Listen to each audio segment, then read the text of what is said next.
Good morning friends. मैं रविंद्र त्रिपाठी आप सबका अपने YouTube channel cinema with Ravindra Tripathi पर स्वागत करता हूँ। दोस्तों, क्या आपने मिराई फिल्म देख ली क्या? मिराई इसी शुक्रवार को रिलीज हुई है और ये माइथोलॉजिकल फिल्म है। इसके निर्देशक कार्तिक घट्टम नेनी।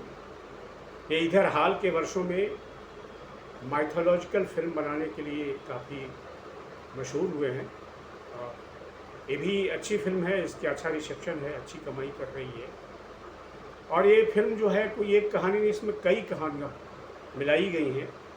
इसमें बुद्धिज़्म को भी मिलाया गया है, योग को भी मिलाया गया है, तंत्र को भी मिलाया गया है, कामाख्या में बगुला मुखी जो देवी हैं उनको भी मिला दिया गया है, वैष्णविज्म, राम का धनुष, सब मिला के उन्होंने एक भारत में जो परंपराएं रही हैं और उसके संदर्भ में जो अमरता की आकांक्षा रही है, जो अक्सर खलनायकों में होती है, उसको मिला जुला के फिल्म बनाई है। और इसमें जो हैं श्रेया शरण हैं, जो एक योगिनी बनी हैं, वो अपने बच्चे से बिछुड़ जाती हैं। वेदा उनके बच्चे का नाम है, जिसकी भूमिका तेजा सज्जा ने निभाई है। और ये जो एक 9 ग्रंथ ऐसे थे अशोक के ज़माने के बाद ही, जिसमें बहुत सारे रहस्य हैं। जो एक महावीर नाम का एक व्यक्ति है, जिसकी भूमिका मनोज मंचू ने निभाई है, मनोज मंचू ने, वो पाना चाहता है। तो आप जानते ही हैं, अब तक कहानियाँ यही हैं मैथोलॉजी की कि जो अमरता की आकांक्षा के विरोध में लोग खड़े होते हैं, तो उसी की लड़ाई दिखाई गई है। लेकिन अच्छा है, इस मामले में अच्छा है कि मैथोलॉजी के बहुत सारे एलिमेंट्स इसमें मिलाए गए हैं, रखे गए हैं।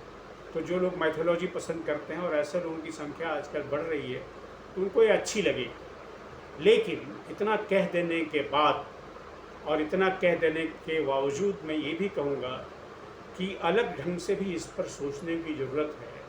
और मेरा विचार है, मैं अपने विचार रख रहा हूँ, आप इससे सहमत हो या असहमत हो मैं नहीं जानता, लेकिन मेरा विचार ये है कि आप जब भारतीय पूरी परंपरा को सबको मिला कर के एक वैष्णविज्म में ढाल देते हैं, तो ये भी दूसरी परंपराओं के साथ अन्याय है। जैसे कि हमारे यहाँ तंत्र की परंपरा रही है, बहुत शानदार रही है, बुद्धिज़्म की तो रही ही है, और नाथ पंथ की भी रही है, योगियों की रही है। तो सबको मिला कर के ऐसा कर देना कि सब में वैष्णविज्म ही जीता है या विजयी रहा है, थोड़ा सा मुझे लगता है कि इन धार्मिक परंपराओं के विरुद्ध थोड़ा सा अन्याय जैसा है, और इसमें ऐसा किया गया है। और लेकिन यह है कि आजकल ऐसी फिल्में चल रही हैं, तो बिजनेस तो किसी भी चीज़ का हो सकता है, तो बिजनेस कर रही है।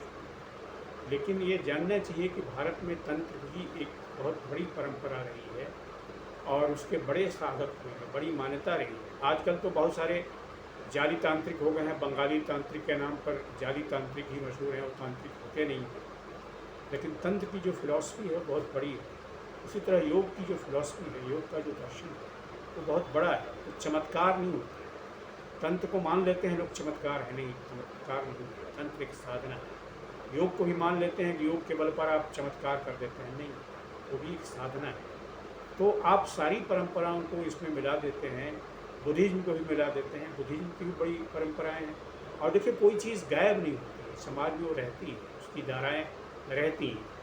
कुछ लोग मान लेते हैं कि बुद्धिज़्म गायब हो गया, नहीं, ऐसा नहीं हुआ। वैसे तो प्रत्यक्ष रूप से तिब्बत वगैरह कई जगहों पर रहा है, लेकिन समाज की चेतना में रहा है। और दुनिया के कई देशों में बुद्धिज़्म है, चीन में है, नेपाल में है, थाईलैंड में है, कोरिया में है, और भी कई देशों में। आजकल तो यूरोप में बुद्धिज़्म की बड़ी चर्चा है। और भारत में भी फिर से बुद्धिज़्म की वापसी इस अर्थ में हो गई है कि अब कई लोग बौद्ध बन रहे हैं, नौ बौद्ध बन गए। मतलब बौद्धिज़्म वैसे गायब नहीं हुआ, लेकिन अगर आप आउटर मैनिफेस्टेशन चाहते हैं, बाहर देखना चाहते हैं, तो बहुत से लोग बौद्ध बन रहे हैं। तो आप सबको दबा करके अगर यह दिखाना चाहते हैं कि वैष्णविज्म ही विजेता रहा है, तो ये धारणा बहुत जो है सो प्रामाणिक नहीं है, ये अनऑथेंटिक है, अप्रामाणिक धारणा है। और वास्तविकता तो ये है कि जो वैष्णविज्म में भी बुद्धिज़्म के बहुत सारे तत्व मिले हुए। ये मैं नहीं कर रहा हूँ, बड़े बड़े विद्वान कहते हैं और ये मानते हैं कि वैष्णव आंदोलन जब शुरू हुआ तो लगभग पिछले 1000 साल तक इसमें बुद्धिज्म के बहुत सारे तत्व मिले, तंत्र के भी मिले हैं, योग के भी मिले हैं, नाथ पंथ के भी मिले हैं। एक ज़माने में अलग अलग धाराएँ थी।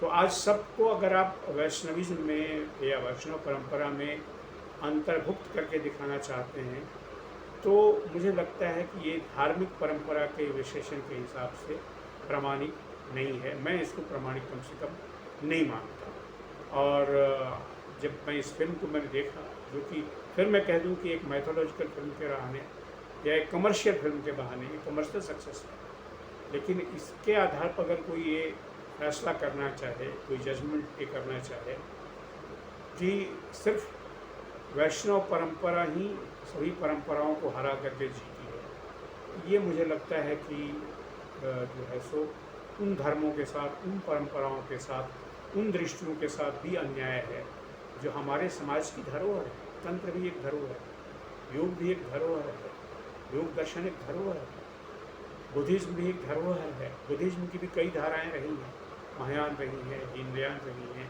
वज्रयान रही हैं। इन सब के बारे में अलग अलग कई तरह की धारणाएं हैं, लेकिन हैं तो हमारी ही धारणाएं, हैं तो भारतीय धारणाएं। यदि आप सबको दिखा देते हैं कि सब वैष्णविज्म में ही अंतर्भुक्त हैं तो मुझे लगता है कि इन धाराओं के साथ, इन परंपराओं के साथ जो है वो थोड़ा सा अन्याय है। लेकिन फिर भी वैसे एक जिसको कहते हैं कि मॉडर्न टेक्निक से या जो एक ट्रेडिशनल स्टाइल की कहानी कहते हैं, यानी मॉडर्न टेक्निक मतलब बहुत सारे जो VFX हैं, तो उसके बहाने आप जो ट्रेडिशनल या मैथोलॉजिकल कहानी कहते हैं तो उसका अपना आकर्षण है, जो इस फिल्म में भी देखते हुए आपको आकर्षण लगेगा। लेकिन खैर बहरहाल जो दोनों धाराएं, दोनों बातें मेरे मन में रही हैं वो मैंने आपको बता दी। फैसला आपको करना है। अगर आपने देख लिया हो तो कमेंट कीजिएगा, नहीं देखा हो तो देखने के बाद मेरे चैनल पर कमेंट कीजिएगा। Thank you very much.